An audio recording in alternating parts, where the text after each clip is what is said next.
Estamos partiendo, acá dejamos un problemita para los que llegaron antes y para la espera mientras damos inicio, mientras se venían conectando, tenemos este problemita acá. Antes de eso, vamos a recordar algunas cositas que hemos visto. Entonces, la materia que estamos viendo ahora tiene que ver con trabajo y energía. Para eso, lo primero que definimos acá es el producto entre vectores llamado producto escalar o producto punto. ¿Sí? Para esto, tomamos nuestros dos vectorcitos, los dibujamos, juntamos colita con colita, y si notan, siempre vamos a formar un ángulo entre ellos, ¿ya? Este ángulo puede ser 0, 180 o valores intermedios, o en realidad pueden ser más de 180, pero puede tomar cualquier tipo de valor, ¿sí? Notar que este producto, si bien tomamos dos vectores, el resultado que nos da es un numerito, a diferencia de tomar un vector y multiplicarlo por un escalar. Multiplicar por un escalar un vector, por ejemplo, si tenemos un vector A, es multiplicarle por un numerito, por ejemplo, un numerito C. Si ustedes se dan cuenta, bajo este producto, seguimos teniendo un vector, pero cuando hacemos el producto punto, el resultado que obtenemos acá no es vectorial. Les recuerdo, cuando se usan negritas acá en la presentación, eso significa que estas cosas tienen vectores escondidos. Negrita, letra más gruesa. Entonces acá el producto nos está dando un número. Y el ángulo que aparece acá es el ángulo menor que forman los dos vectores entre sí. ¿Qué otras cositas más habíamos visto acá? Además del gato que se está cruzando. Respeten al gato en mi cámara. ¿Qué otras cositas habíamos visto? Habíamos visto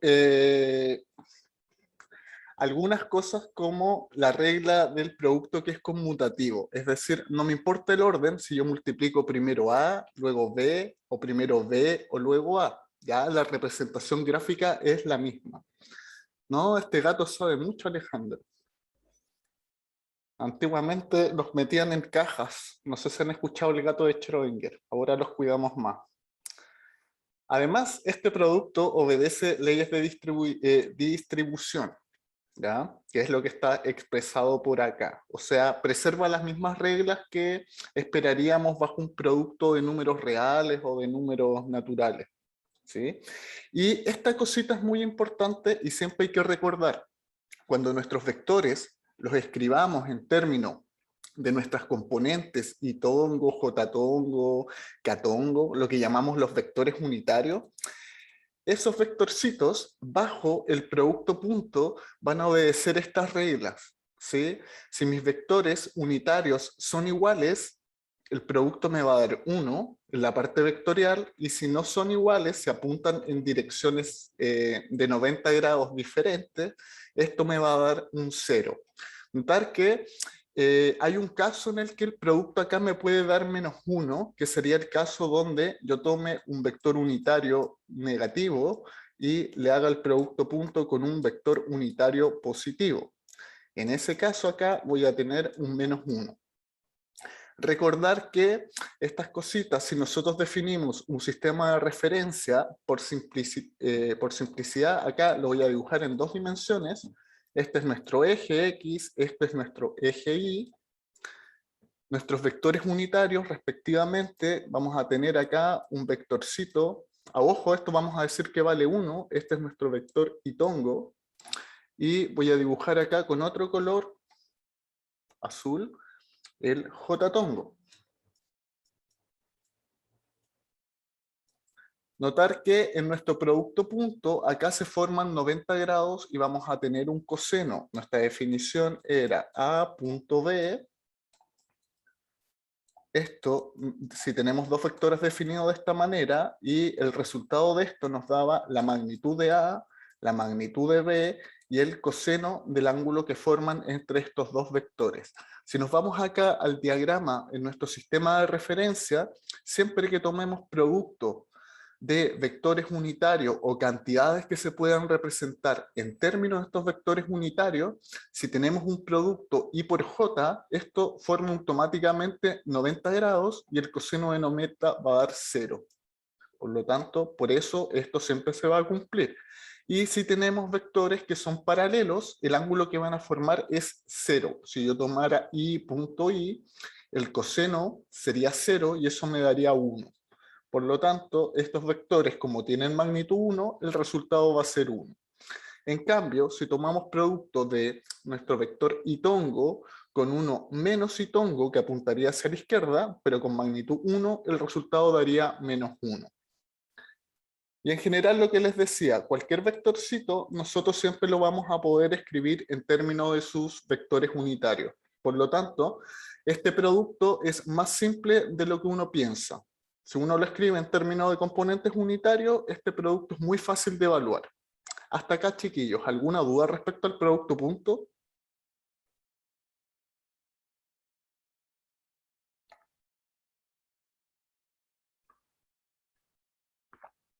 Por el momento no, no, profe.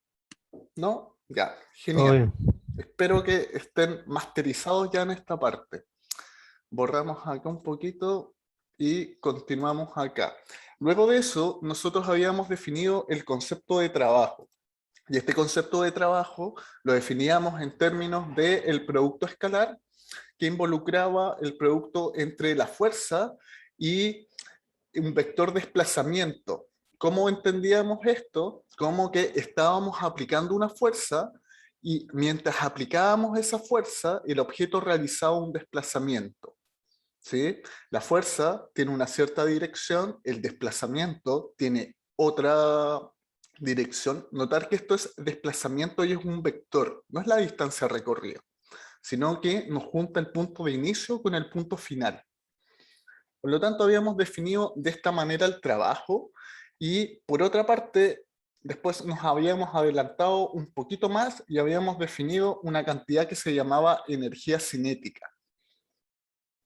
Esta cantidad era un numerito, era un escalar, relacionaba, o sea, la energía cinética en sí depende de la masa que tiene el objeto y de la velocidad instantánea que lleva en ese momento.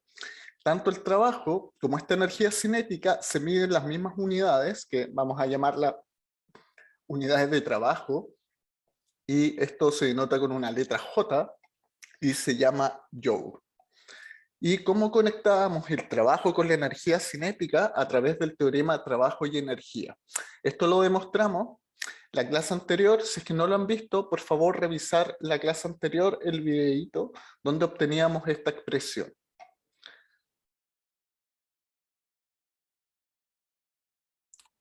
Entonces, ahora, ¿hasta acá tenemos alguna duda, chiquillos, o no?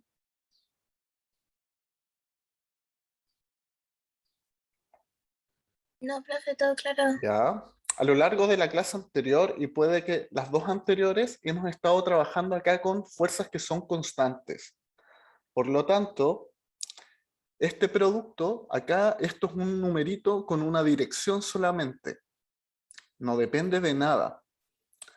Pregunta para ustedes, ¿conocen alguna fuerza que dependa de la posición, por ejemplo?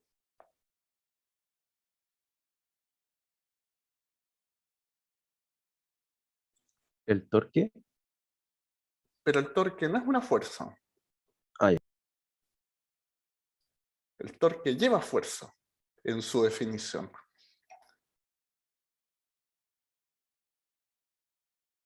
¿Se les ocurre alguna fuerza que a medida que yo vaya cambiando la distancia, cambie su valor?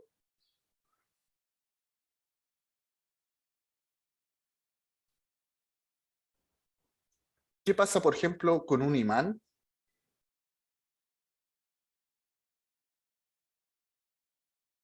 ¿Qué pasa si yo tengo dos partículas que tienen carga, por ejemplo? La fuerza de gravedad. Depende. ¿Cuál? ¿Hay más de una? Depende cómo se vea. ¿En qué parte te pares del universo? Puede depender.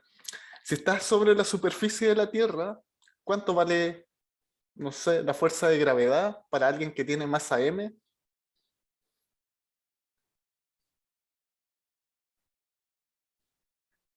Vale mg.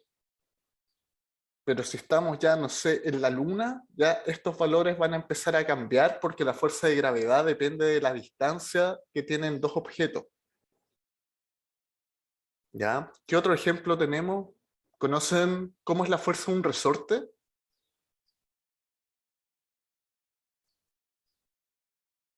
¿Se acumula? Sí, pero ¿se acuerdan matemáticamente cómo es la fuerza? ¿O en magnitud?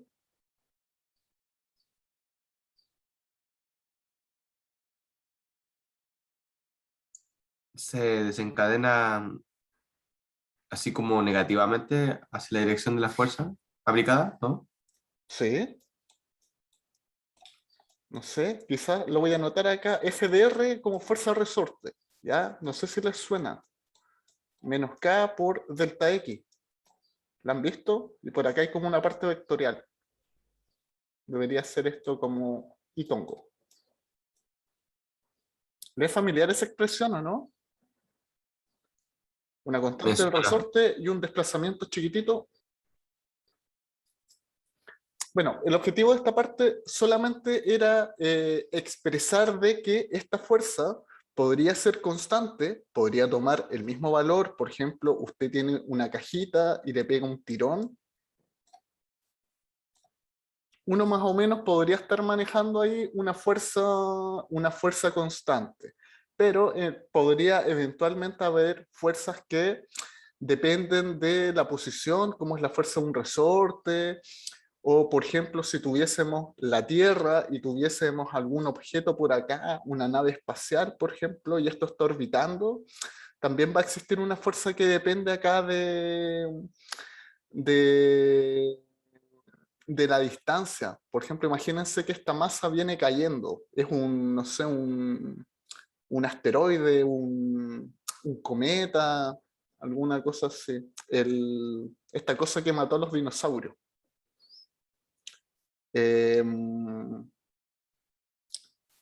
Entonces, en ese caso, la fuerza va a ir cambiando.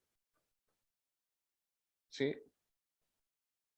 De acá, no sé, mi cometa podría estar en otra posición por acá, y la fuerza que siente aquí es distinta a la fuerza que siente por acá, y hubo un desplazamiento. Por lo tanto, eventualmente si nos cae un meteorito, la Tierra lo está trayendo y la Tierra está haciendo trabajo para que ese meteorito se venga hacia nosotros.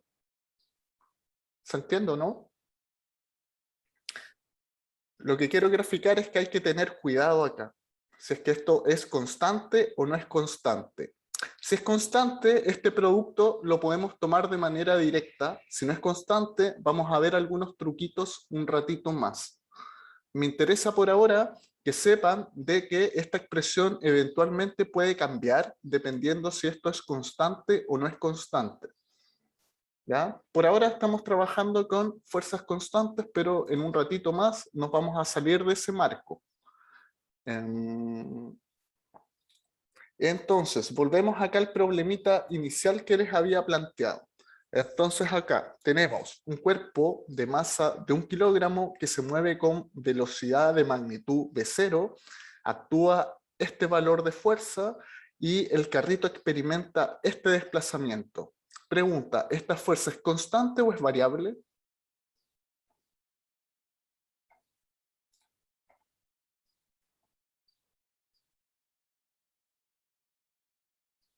Acá Alejandro dice que es constante. ¿Qué dice el resto de la gente? Necesitamos estadística acá.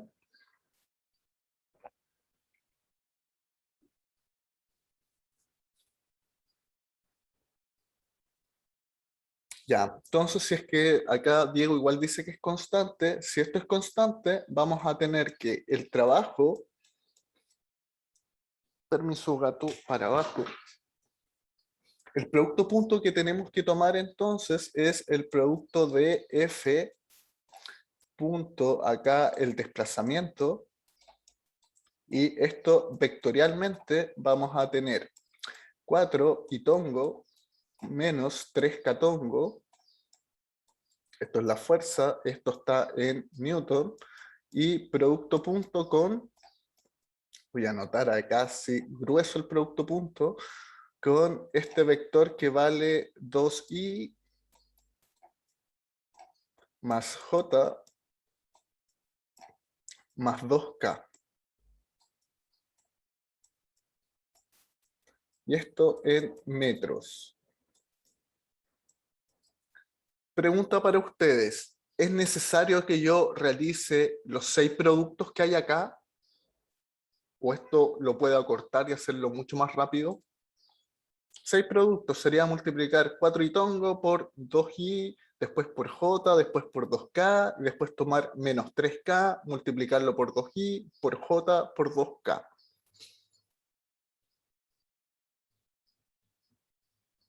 ¿Cuántos productos debería tomar yo si quiero hacer esto bien, rápido, sin estar calculando cosas de más? Preguntaría letra con letra.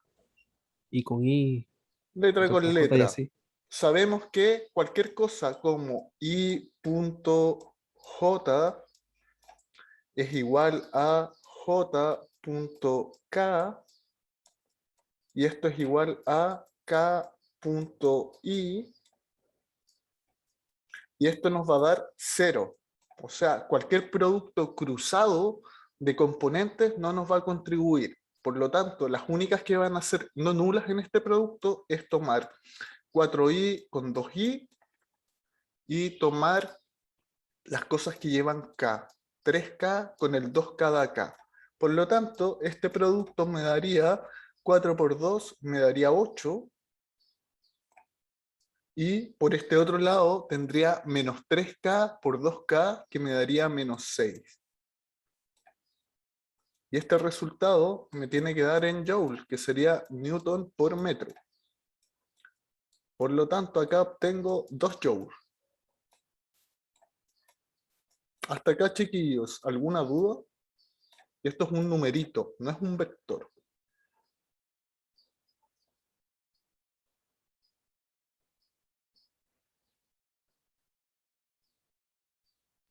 Ok. ¿Ya? Entonces, dado que ya tenemos el trabajo, nuestro trabajo es 2 joules, ahora tenemos que calcular la velocidad. Déjenme chequear acá.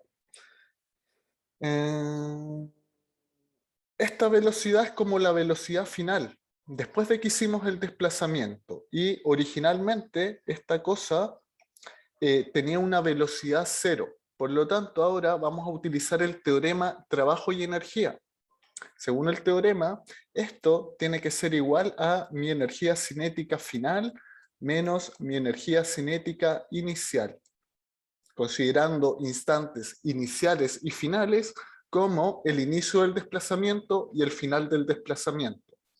¿Sí? Vamos a ordenar acá los numeritos y a nosotros nos dicen que esta cosa en el instante final tiene una magnitud de 3v0, por lo tanto su energía cinética va a ser 1/2 la masa por 3v0 y esto al cuadrado, menos nuestra energía cinética inicial, que llevaría una masa y la velocidad sub 0 al cuadrado. Acá voy a obtener un 9, voy a simplificar acá, 1/2 masa, y acá voy a tener 9v0 cuadrado menos v0 cuadrado. Acá nos va a dar un 8, así que esto nos va a dar 4m v sub 0 al cuadrado. Acá pareciera que tengo un infinito. Y esto debería ser igual a 2 joules. Recordamos, este numerito es nuestra energía cinética final, porque nos dicen que al terminar el desplazamiento tenemos una velocidad de 3v0 y v0 era nuestra velocidad cuando inició el desplazamiento, cuando se le aplicó la fuerza. Por lo tanto, ahora si queremos acá despejar la velocidad, voy a copiar esto por acá. Tenemos que 2 joules es igual a 4mv sub 0 al cuadrado. Por lo tanto, v sub 0 va a ser m medios en raíz.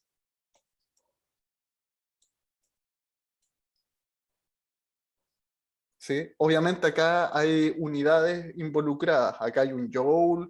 Cuando yo pasé dividiendo, ese joule se dividió como por unidades de masa y en la raíz. Y este numerito nos tiene que dar en unidades. Estamos trabajando con sistema internacional. Kilogramos, metros. Las velocidades deberían estar en metros por segundo. Por lo tanto, teníamos acá la masa que era m medios. Esto es como raíz de 0,5. Si alguien ahí lo mete a la calculadora y me dice cuánto es, lo agradecería. Creo que no, tengo calculadora a mano.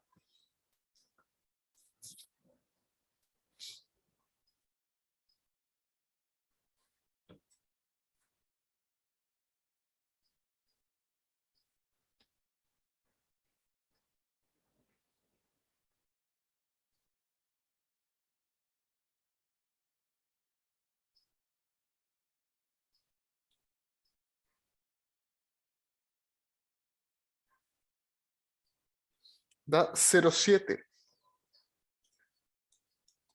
Hasta acá, chiquillos, ¿dudas?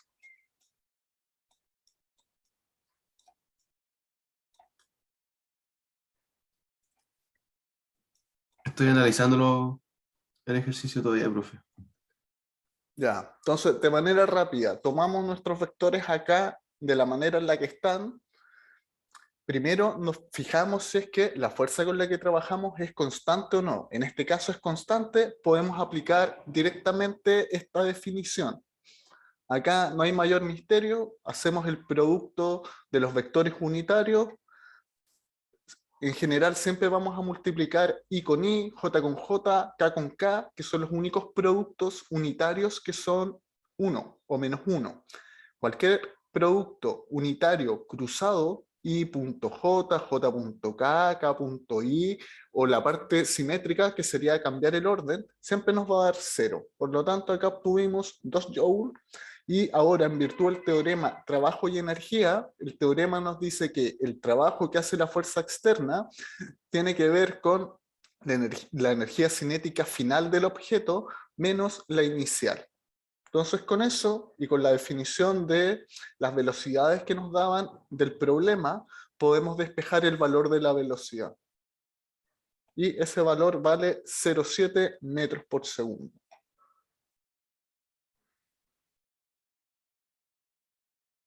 Voy a dejar ahí 10 segundos y voy a borrar y vamos a continuar.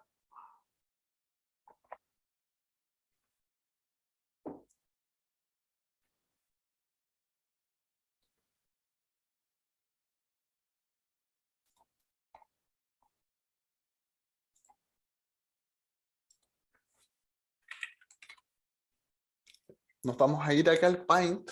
Espero que esto se haya entendido y vamos a recordar algunas de las cositas que ustedes ya vieron y quizás quedaron un poquito traumados porque es la materia de la prueba anterior. Imagínense que yo hago un lanzamiento parabólico. Voy a dibujar acá lo que hicimos siempre. Entonces, si yo hago un lanzamiento parabólico, por ejemplo, yo lanzo desde ahí.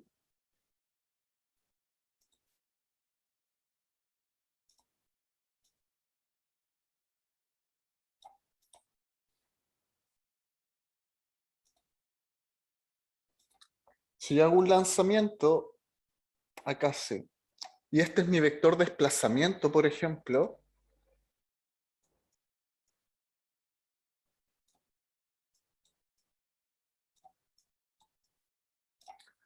Nosotros por acá trazábamos una cuestión que tenía que ver con la velocidad inicial, ¿se acuerdan? A este vectorcito nosotros lo llamábamos B sub 0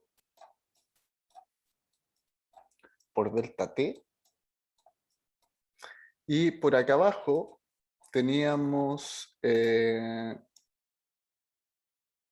este vectorcito que llamábamos un medio gt.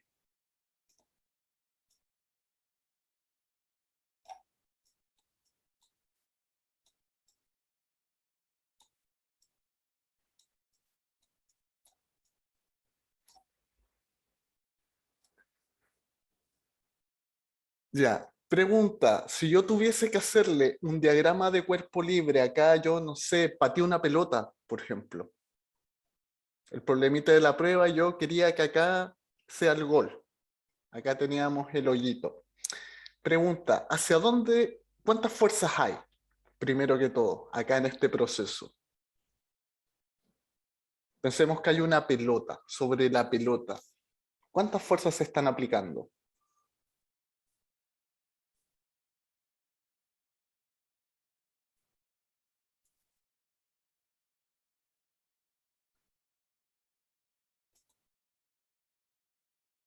Voy a dibujar acá más o menos la trayectoria de esto.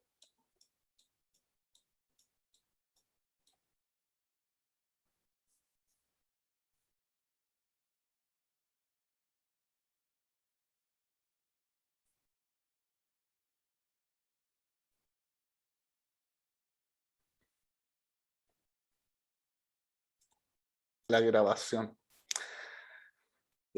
Retomamos acá un poquito grabación cortada.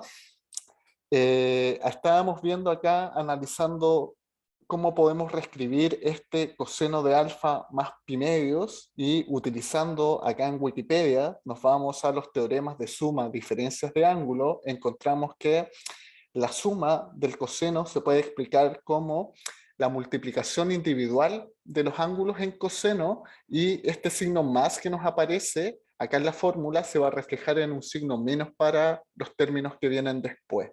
Tendríamos coseno de alfa, coseno de pi medios, menos seno de alfa, seno de pi medios. El coseno de pi medios es 0, el seno de pi medios es 1, por lo tanto, este coseno de alfa más pi medio va a ser lo mismo que menos seno de alfa. Mantenemos ese resultado acá en mente y nos volvemos a al Paint donde estábamos analizando esto. Habíamos hecho dos enfoques acá. La primera forma donde obtuvimos acá el trabajo tenía que ver con escribir toda nuestra fuerza y nuestro vector de desplazamiento en términos de vectores unitarios, donde obtuvimos este numerito que es el famoso mg por h, y esto viene de realizar el producto acá entre los vectores unitarios y de reconocer que este pedacito que se llama d seno de alfa corresponde a este pedacito de acá que es el h, que es la altura. Otra forma de ver esto es tomar directamente los vectores rojos. Tenemos el vector desplazamiento, que es este que aparece acá, el vector peso que apunta hacia abajo. Nos vamos a nuestra definición vectorial, lo estamos viendo desde el dibujo, y según nuestra definición de trabajo, este producto peso, producto punto desplazamiento, se puede escribir como la magnitud del primer vector por la magnitud del segundo vector por el coseno del ángulo que forman entre ellos. En este caso el ángulo era alfa más pi medios, y habíamos encontrado que este coseno de alfa pi medios se puede escribir como menos seno de alfa. Por lo tanto, este resultado acá nos va a dar menos mg de seno de alfa. Y nuevamente, ¿a qué corresponde ese d seno de alfa? Este d seno de alfa que aparece acá abajo, en azul, corresponde a este pedacito que está acá. Por lo tanto, esto por este otro lado también va a ser mgh.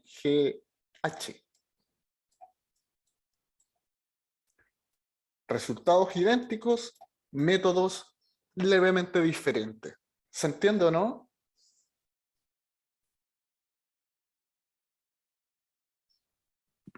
Sí. Vale, profe, se entendió. Profe, consulta, Sí.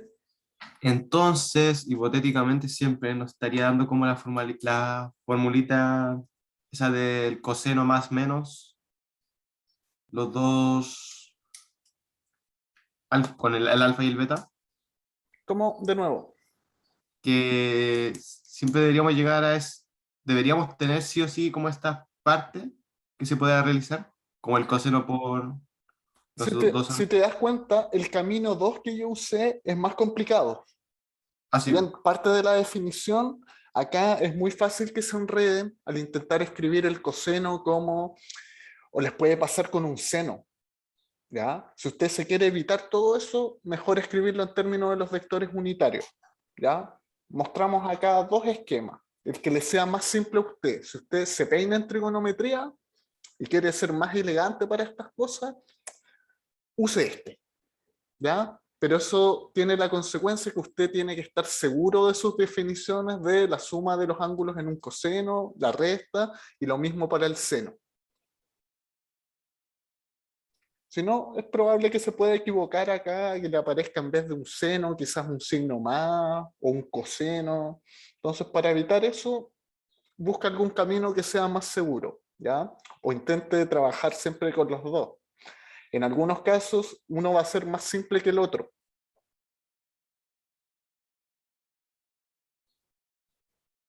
vale, profe. ¿Ya? Entonces, espero que se haya entendido. Acá nuevamente estamos trabajando con una fuerza que es constante. Dejo ahí. Bueno, esto va a estar en la grabación del video. Voy a borrar acá.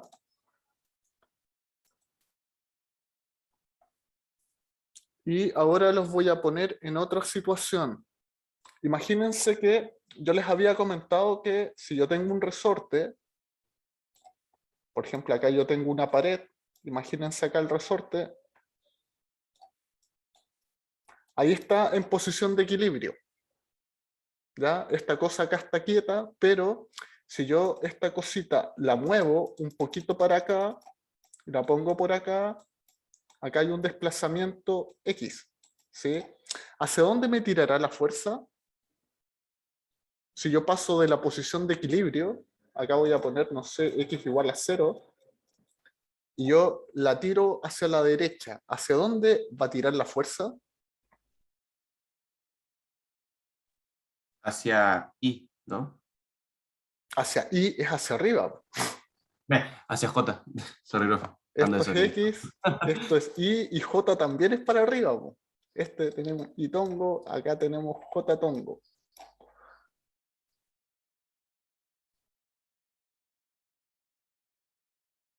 Me confundió, profe. Porque dije I, usted me dijo que era hacia arriba.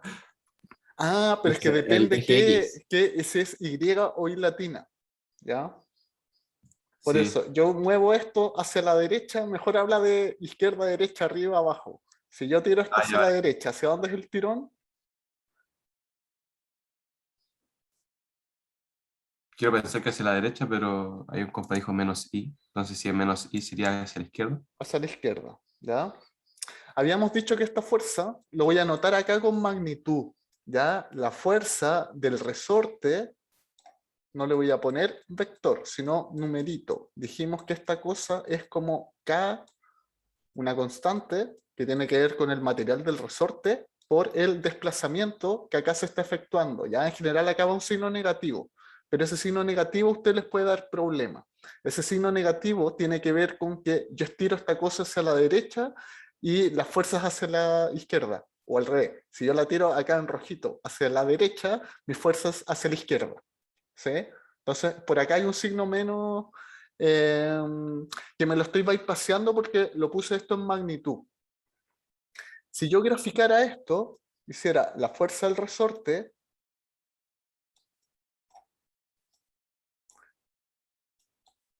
en magnitud,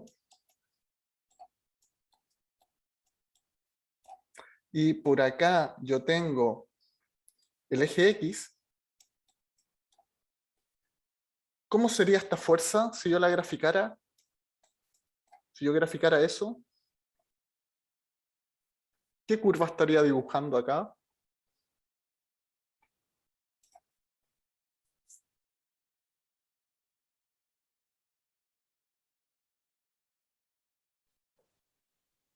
En una recta. ¿Ya? Yo obtendría algo así, más o menos, si yo estuviese graficando. Cuando la masita acá se encuentra en la posición de equilibrio, que sería x igual a 0, no hay fuerza, esta cosa está en equilibrio. Pero si yo la empiezo a mover un poco, me empieza a aparecer una fuerza. ¿Sí?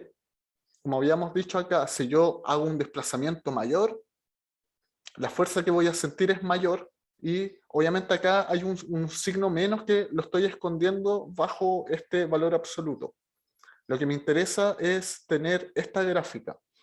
Si yo quisiera calcular el trabajo, por ejemplo, de moverme desde 0 hasta, voy a dibujar acá un eje X. Acá, acá tenemos el X0 y acá yo tengo, no sé, un X final. Acá tengo mi X final y acá tengo mi 0. Pregunta, ¿cuál sería el trabajo más o menos acá? ¿O cómo lo calcularía yo?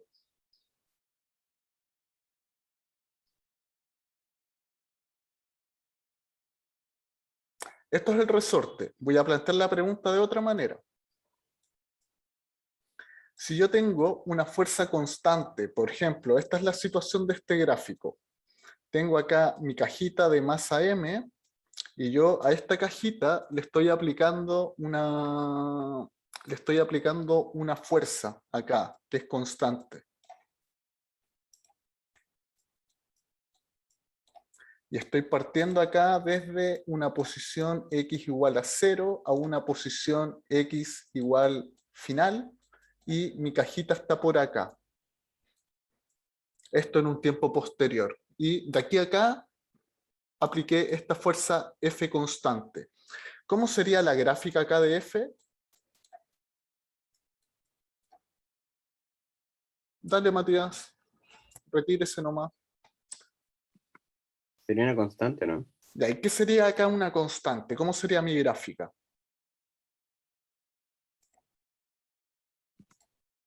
Una línea vertical.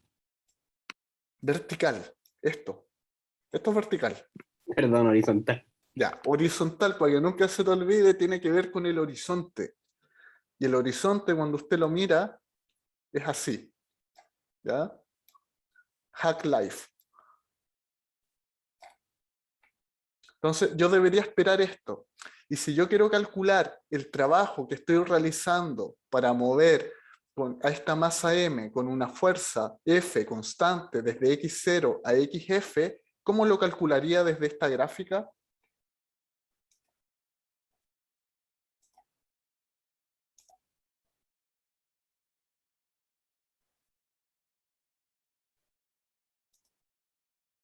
Por ejemplo, acá tengo mi XF y acá tengo mi X0. O acá tengo mi X0.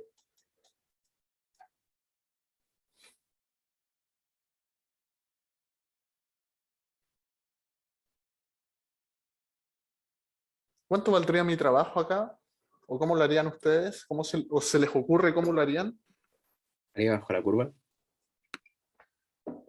Veamos. Si acá yo trazo mi área bajo la curva, mi área bajo la curva la voy a poner acá en morado, sería esto que está acá, y en valor esto sería F por XF menos X0. Es decir, esto es mi desplazamiento.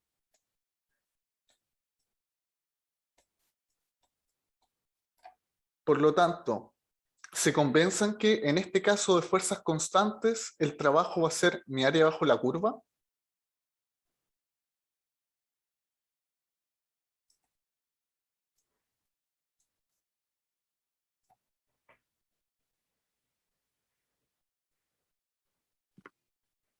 Yo digo que sí. Ya, notar que, primera cosa, esto está en el eje X y esto está en el eje X, ¿ya? Esto es un movimiento en el mismo eje. Por lo tanto, por eso puedo hacer esta gráfica, ¿ya? Por lo tanto, si estas cosas están en el mismo eje, si lo viésemos esto matemáticamente, F es una cosa que vectorialmente es F apunta en la dirección Itongo. Acá tenemos nuestro sistema de referencia. Esto es X para allá, y acá por redundar pongo el Y para arriba, pero no lo estamos ocupando. Por lo tanto, esta fuerza sería F Itongo, y el vector desplazamiento sería, déjenme anotarlo por acá, el vector desplazamiento sería XF menos X0 en Itongo. Por lo tanto, si yo hago acá el producto me daría esto y sería el trabajo.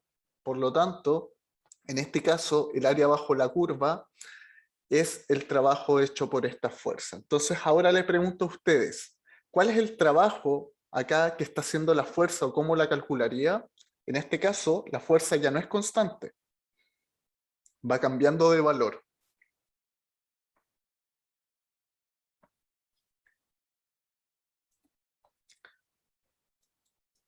Por lo tanto, lo que les quiero acá que se les quede en la mente es que esta área bajo la curva es F punto el desplazamiento, o tiene que ver con ese producto.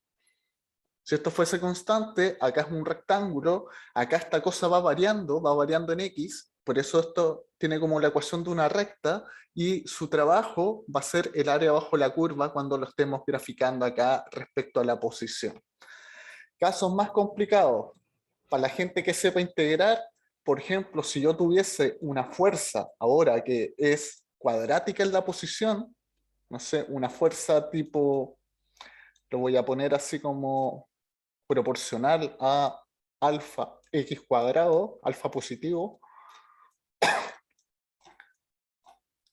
esta fuerza que usted va a tener acá va a ser como una cosa así, ¿sí? Es esta parábola. Por lo tanto, si quisiéramos calcular el trabajo desde dos posiciones, acá va a ser lo mismo. Tiene que ver con el área bajo la curva. Fuerzas como estas, complejas, tipo X cuadrado, o curvas que no sean rectas, difícilmente las vamos a ver, ¿ya? Porque no todos los que están acá saben integrar. Para la gente que sabe integrar, que ya ha visto integrales, esta cosita va a ser el área bajo la curva por este lado, ¿sí? ¿Ya están viendo integrales en Mate 2? Para los que están en Mate 2.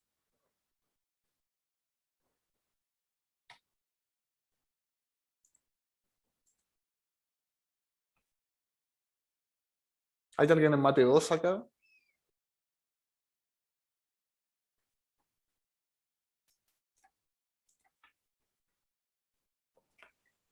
Sí, sí, pero recién. Ya. Si están viendo integrales, entonces esta expresión lo que va a cambiar es que va a haber acá una integral. En vez de tener el producto f.d, este producto lo vamos a tener acá en una integral. En el producto donde uno acá tiene que tomar ciertos vectorcitos. En general, si estas cosas son paralelas, esto va a ser f.dx. Y los límites de integración es la posición final menos la posición inicial. ¿Ya? Esto pensando en el caso que esto fuese de una dimensión. ¿Ya? Esto sería el caso más general cuando ustedes conocen la forma funcional de esta fuerza. ¿Ya? Pensando fuerzas no constantes en los casos más complicados. Si nuestra fuerza es lineal, va a tener acá la forma de una línea recta, y uno acá, área bajo la curva, la va a poder ir calculando solamente con geometría. Y para el caso de fuerzas constantes, esto ya es trivial. ¿Ya? Eso es lo que me interesa que quede claro en esta clase, y para la siguiente, bueno, lo voy a dejar ahí, si alguien quiere tomar un pantallazo. Y para la siguiente clase vamos a ver este problemita que está acá. A ver, rápidamente, ¿ya? Y con eso vamos a terminar. Acá tenemos un plano inclinado y acá hay un motor, y en este motor está conectado por una polea nuestra masita, esta cuestión tiene fricción entre la masa y el plano inclinado, y nos dicen que esto, cuando inicia como el tirón, esto es parte desde el reposo. ¿Se entiende la situación o no? Esta cosa acá va girando, va recogiendo cuerda y esta masa va a ir subiendo. Por lo tanto, acá el motor va a estar ejerciendo una especie de trabajo. Repito, acá hay fricción hacia un lado, hay una fuerza acá de tensión que hace el motor y por acá debería estar actuando el peso. Entonces, esta fuerza del motor no es constante. Esta fuerza del motor tiene esta forma. Es constante los primeros 2 metros que esto se desplaza, y el siguiente metro, la fuerza va a ir como decayendo. Entonces, más o menos se entiende. La idea de este problemita es que vamos a calcular el trabajo que hacen todas las fuerzas, pero eso lo vamos a dejar para la siguiente clase. Si alguien le quiere echar mano, hágalo en la casa, intente, y ahí chequeamos acá en clase si obtuvieron el resultado correcto. ¿Ya? Notar que ahora la fuerza no es constante, sino que es constante un ratito, en los primeros 2 metros de desplazamiento, y en el tercer metro esta fuerza empieza a decaer de manera lineal. ¿Ya? Con esto vamos a iniciar la siguiente clase. Por favor, sean puntuales, porque no les voy a dejar problemita de inicio. Vamos a partir con este y necesito que estén conectados tempranos y una mayor cantidad de gente, porque es el problema más completo que hay. Dejo hasta acá la grabación.